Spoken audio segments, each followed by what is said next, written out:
നമ്മൾ ചിരിച്ചു തള്ളിയാണ് പോകുന്നത്. തിരിച്ചു വരുമ്പോൾ അറിയാൻ പാടില്ല മീനാക്ഷിയുടെ ഈ ഇരിക്കണ മുഖമാണോ തിരിച്ചു വരുന്നത്. ഇന്ന് മീനാക്ഷിയെ ക്ലാസ്സിൽ മാർക്ക് ഇടുന്ന ദിവസമാണ്.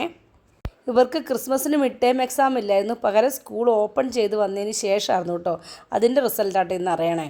മീനാക്ഷിയുടെ മാർക്ക് മേടിക്കാൻ പോകുമ്പോൾ എനിക്ക് പണ്ട് ഞാൻ പഠിച്ചപ്പം മാർക്ക് കിട്ടുമ്പോൾ ഉണ്ടാകുന്ന ആ ടെൻഷനാണ് എനിക്ക്. മാത്സിനും ഹിന്ദിക്കും കുറവാണ്, ബാക്കി എല്ലാത്തിനും നല്ല മാർക്കുണ്ട്. കഴിഞ്ഞ പ്രാവശ്യം മാത്സിന് 80-78 ഈ പ്രാവശ്യം 5 മാർക്ക് കുറഞ്ഞു. ഞാൻ പറഞ്ഞു സാറില്ല, വർക്ക് ചെയ്യാത്തതിൻ്റെ അല്ലേ, നമുക്ക് അടുത്ത പ്രാവശ്യം നോക്കാമെന്നൊക്കെ പറഞ്ഞു. എനിക്ക് അതിനേക്കാളൊക്കെ ഉപരി ഭയങ്കര സന്തോഷം തോന്നിയത് അവളുടെ പേപ്പർ കണ്ടപ്പോൾ. നല്ല നീറ്റാണ് ഈ പ്രാവശ്യത്തെ പേപ്പർ.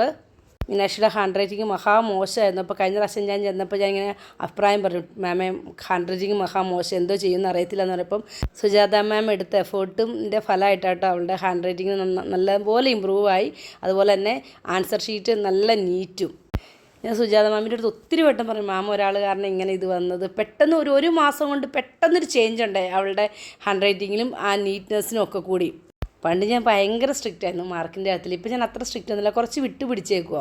പക്ഷെ എല്ലാ പേപ്പറും കിട്ടിക്കഴിയുമ്പോൾ ഇങ്ങനെ നോക്കും എവിടെ ഏത് ഭാഗത്താണ് മാർക്ക് കുറഞ്ഞു പോയത്, ഏത് ഭാഗം ഇനി ഇവർ കൂടുതൽ ഇവരെ ശ്രദ്ധിക്കണം, അങ്ങനെയൊക്കെ ഞാൻ എല്ലാം അരിച്ചു പറക്കി നോക്കുകയൊക്കെ ചെയ്യും കേട്ടോ. ഓരോ പേരൻസും ഓരോ സ്റ്റൈലല്ലേ അല്ലേ. പിന്നെ ഞാൻ എപ്പോഴും പറഞ്ഞു കൊടുക്കും പഠിക്കണ കാര്യത്തിന് കോമ്പറ്റീഷൻ വേണം പിള്ളേർ തമ്മിൽ, പക്ഷെ അതൊരു ഹെൽത്തി ആയിട്ടുള്ള കോമ്പറ്റീഷൻ വേണം. നമ്മളിങ്ങനെ മനസ്സിൽ വെച്ചിരുന്നുകൊണ്ട് അതൊരു പകയായിട്ട് വളരരുതെന്നൊക്കെ ഞാൻ എപ്പോഴും മീനാക്ഷി എടുത്ത് പറഞ്ഞു കൊടുക്കും.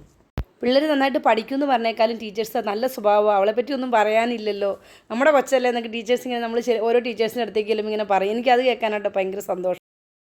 അപ്പോൾ തിരിച്ചു തന്നെ ഒഴിക്കുക കേക്ക് വേൾഡിൽ നിന്ന് അവർക്ക് ചെറിയ രീതിയിലുള്ള സ്നാക്സ് മേടിച്ച് കൊടുത്തിട്ടാണ് വന്നത്. അപ്പോൾ എത്ര ഉള്ളൂ ഇന്നത്തെ വിശേഷങ്ങൾ.